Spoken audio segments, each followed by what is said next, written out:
Patient ఇలా అడుగుతున్నారు. ఎందుకు పైలోనిడల్ సైనస్ డెవలప్ అవుతుంది? రైట్. పైలోనిడల్ సైనస్ రావడానికి కొన్ని స్పెసిఫిక్ రీజన్స్ ఉన్నాయండి. ఒకటి ఒబేసిటీ.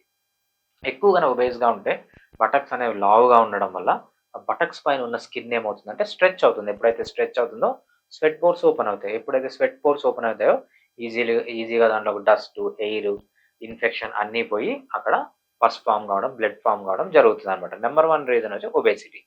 సెకండ్ రీజన్ వచ్చి ఎక్కువ సేపు కూర్చొని ఉండడం. ఎప్పుడైతే ఎక్కువ సేపు కూర్చొని ఉంటారో బటక్స్ పైన ప్రెషర్ పడి, ఆ ప్రెషర్ వల్ల ఏంటంటే స్కిన్ అనేది స్ట్రెచ్ అవుతుంది. అప్పుడు కూడా స్వెట్ పోర్స్ ఓపెన్ అయ్యి ఇన్ఫెక్షన్ అనేది జరుగుతుందనమాట.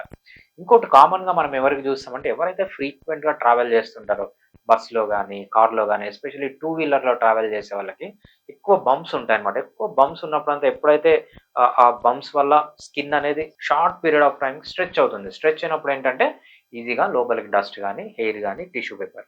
ఇంకోటి మనం ఏం చేస్తామంటే ఇండియన్స్‌లో తక్కువ చూస్తాము. ఎస్పెషల్లీ యూరోపియన్స్‌లో లేకపోతే అమెరికన్స్‌లో చూస్తుంటాం. ఏమంటే వాళ్ళు వాళ్ళ ప్రైవేట్ పార్ట్స్‌ని వాష్ చేసుకోరనమాట. టిష్యూ పేపర్ యూజ్ చేస్తుంటారు. మోషన్ పోయిన తర్వాత. ఎప్పుడైతే అలా చేస్తారో ఆ పీసెస్ అన్నీ అక్కడే ఉండిపోయి ఏంటంటే అవి ఈజీగా ఇన్ఫెక్షన్‌ని లీడ్ చేస్తాయన్నమాట. అంతేకాకుండా ఇంకోటేంటంటే మెయిన్‌గా ఇది హెరిడిటీ.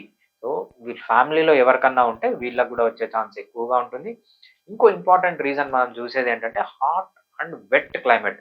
ఏదైతే క్లైమేట్ చాలా తడిగా ఉంటుందో, లేకపోతే వెట్‌గా ఉంటుందో, హాట్‌గా ఉంటుందో ఫర్ ఎగ్జాంపుల్ ఎస్పెషల్లీ ఎవరైతే కోస్టల్ రీజన్‌కి దగ్గరగా ఉంటారో అక్కడ హ్యూమిడిటీ ఎక్కువుంటుంది. వేడి గూడా ఎక్కువుంటుందనమాట. ఎప్పుడైతే హ్యూమిడిటీ, వేడి ఎక్కువుంటుందో అక్కడ బాగా స్వెట్ ఫార్మ్ అయ్యి, స్వెట్ పోర్స్ అన్నీ ఓపెన్ అయ్యి ఈజీగా ఇన్ఫెక్షన్ జరుగుతుందనమాట. ఇవి కామన్ రీజన్స్ మనకు ఈ పైలోనిడల్ సైనస్ రావడానికి. సో, దీన్ని గాని అవాయిడ్ చేయగలిగితే పైలోనిడల్ సైనస్‌ని మనము తగ్గించొచ్చు. Okay sir. Thank you so much. మీరు కానీ, మీకు తెలిసిన వాళ్ళు ఎవరైనా కానీ ఇలాంటి సమస్యతో బాధపడుతున్నట్టయితే వెంటనే ఫిడికల్ సింబల్‌ని సంప్రదించండి.